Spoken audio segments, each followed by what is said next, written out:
In the midst of a critical procedure, as a patient suffered a heart attack on the operating table, renowned surgeon Dr. Evelyn Carter collapsed from a heart attack of her own. The surgical team froze in panic, the patient's life hung in the balance, and no one knew how to proceed. At that precise moment, Paramedic Lena strode in from the hallway and said with unshakable calm, "Clear the way." Hands shaking, monitors beeping frantically, Lena knew time was running out. She had performed life-saving procedures under far worse conditions than these. For 3 years, Lena had driven the same ambulance route, blending into the routine of Crescent Hill Hospital. But today, her hidden past would come to light, and it would save a life. Welcome to Unsung Heroes. Tell us in the comments which city you're reading this from. When you discover this woman's true identity, you'll understand why she chose this hospital and this route for 3 years. If you believe stories like this deserve to be shared, like and follow for more.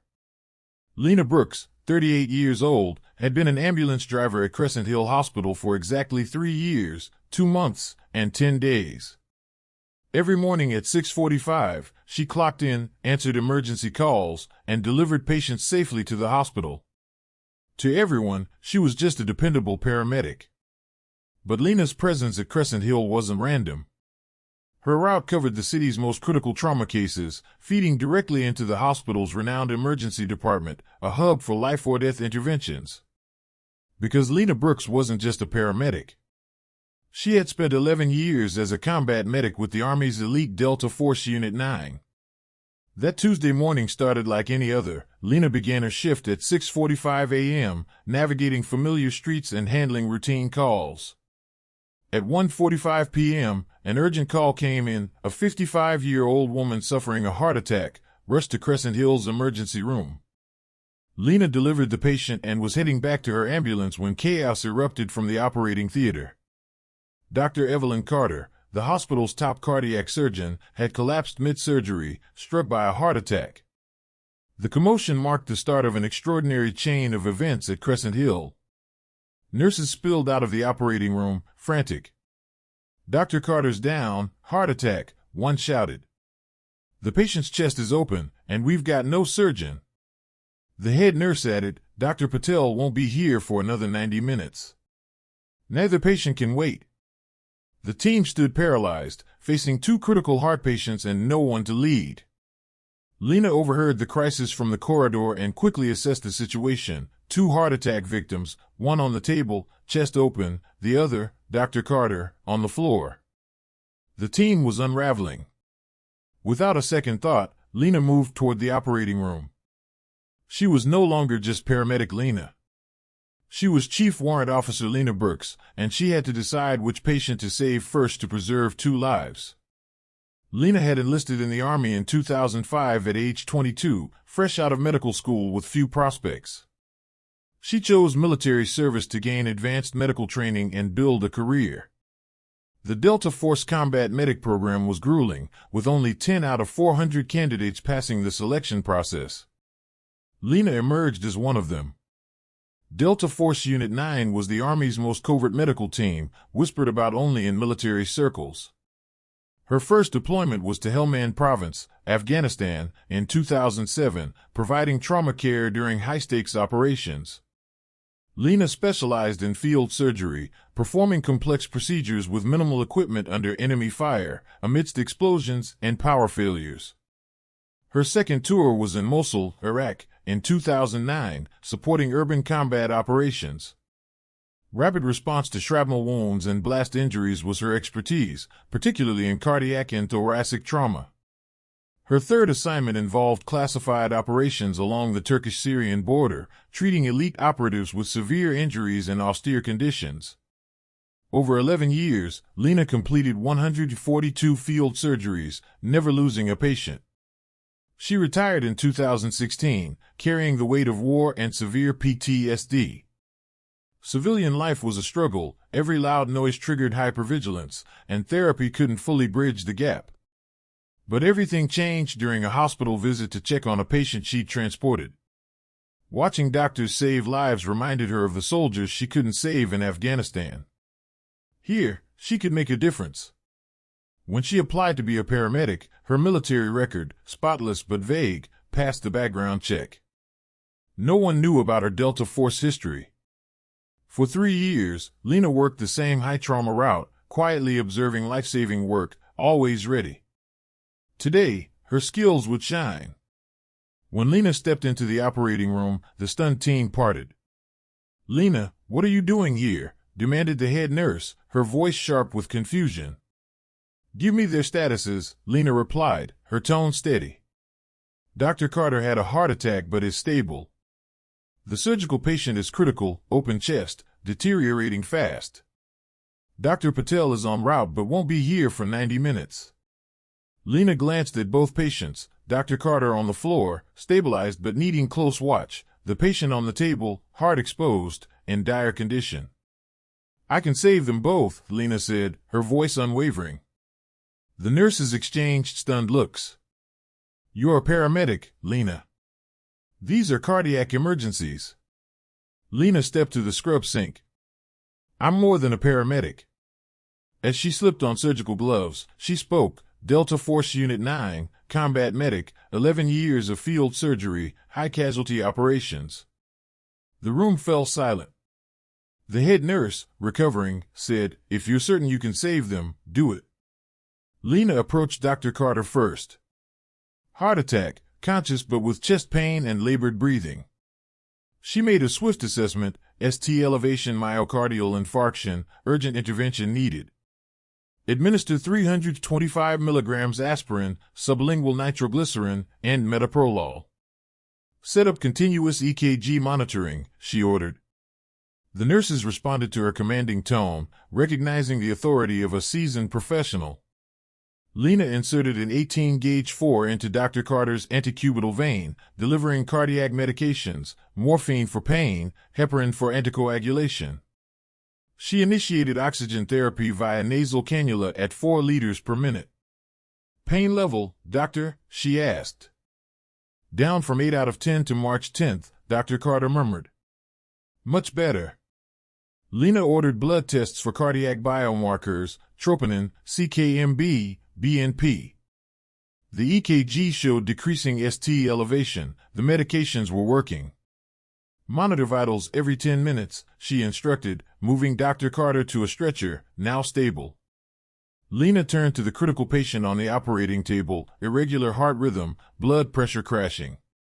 Her Delta Force training took over, triage under pressure, split-second decisions, honed in multi-casualty scenarios. "Check the heart monitor." "What's the BP and cardiac output?" she commanded. Her assessment was rapid, coronary artery occlusion requiring immediate bypass. "Triple vessel disease. Prepare for saphenous vein graft. Begin heparinization."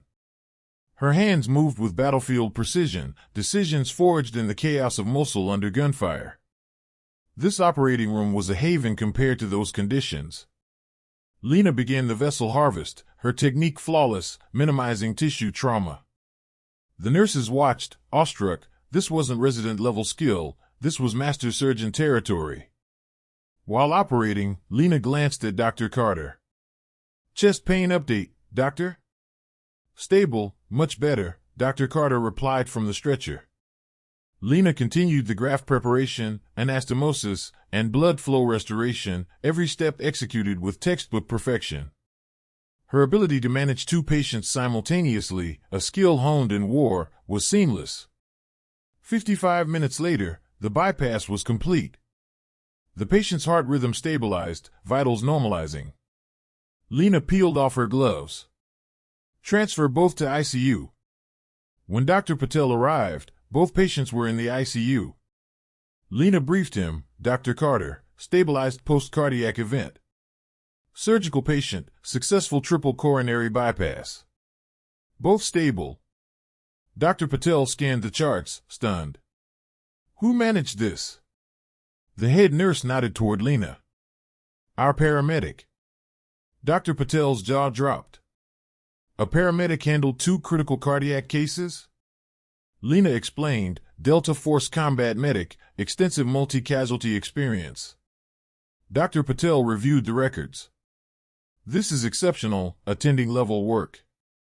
Hospital Administrator Dr. Naomi Wells called an urgent meeting.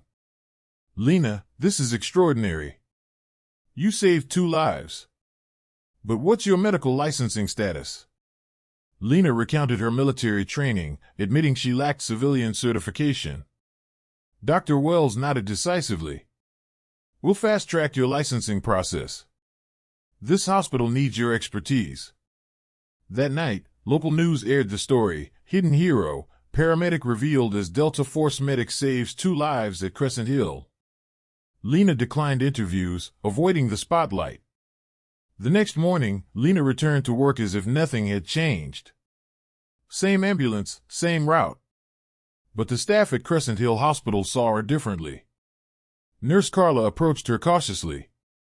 Lena, were you really in Delta Force? Lena's reply was brief, yes, but now I'm a paramedic. Dr. Patel pulled her aside, curious. Why didn't you tell us, Lena? She shrugged. It wasn't relevant until the emergency. The hospital staff's demeanor shifted, there was newfound respect, a deeper trust. A patient, who'd ridden in Lena's ambulance for years, remarked, I had no idea I was in the hands of a hero. After Dr. Carter recovered, she sought Lena out privately. You saved my life and my patient's. I don't know how to repay you. Lena's response was simple, I did my job, doctor. You'd have done the same.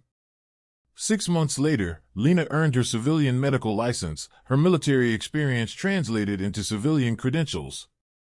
Crescent Hill offered her a dual role, paramedic and emergency surgeon.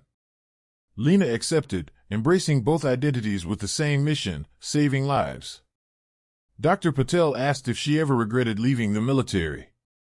Lena's answer never wavered, service doesn't end, it just takes a new form.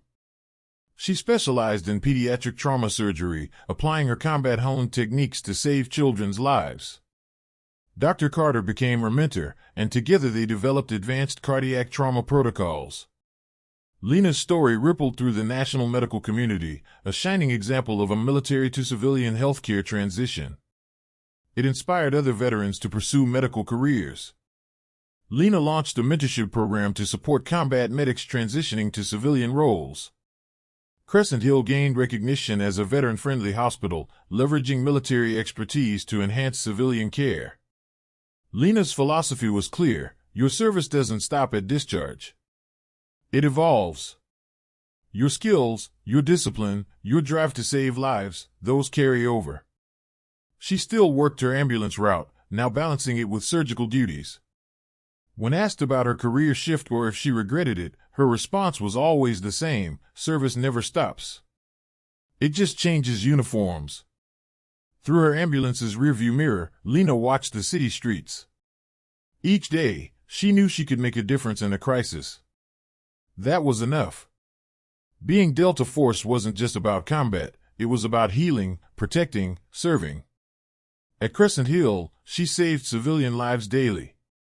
She kept her old Delta Force Unit 9 badge in her pocket, a reminder of those she couldn't save in Afghanistan but a symbol of the lives she saved now. True healers, Lena believed, take the same route every day, do the same work, unnoticed until a surgeon collapses mid-operation. Her story reminds us that lifesavers don't always wear scrubs, sometimes they wear paramedic uniforms, answering emergency calls. We may never know how many hidden healers surround us. Real healers don't seek fame or expect gratitude. They take on impossible challenges, maintain flawless skills, and make miraculous saves. Lena Brooks never chased the spotlight. She avoided media attention, quietly returning to her ambulance, answering calls, saving lives one by one. That was her ultimate healing, silent service, unseen sacrifice, uncelebrated impact. Lena still walks Crescent Hill's corridors, looking like an ordinary paramedic. But inside, she knows she's prevented deaths and spared families from grief. That knowledge sustains her. Healers don't need applause, they need patience to recover. Have you met someone like Lena? Someone ordinary on the outside but with an extraordinary medical past? Share your stories in the comments to honor the hidden healers among us. At Unsung Heroes, we know the greatest healers are often the humblest, sometimes in military gear, sometimes in civilian clothes, but always there in a crisis. If this story moved you, like, share, and follow for more. Until next time, remember, your paramedic might just be transporting patients, or they might be trained to operate under enemy fire. That doctor treating you could be civilian trained or a combat veteran. You'll never know, and that's the beauty of hidden service.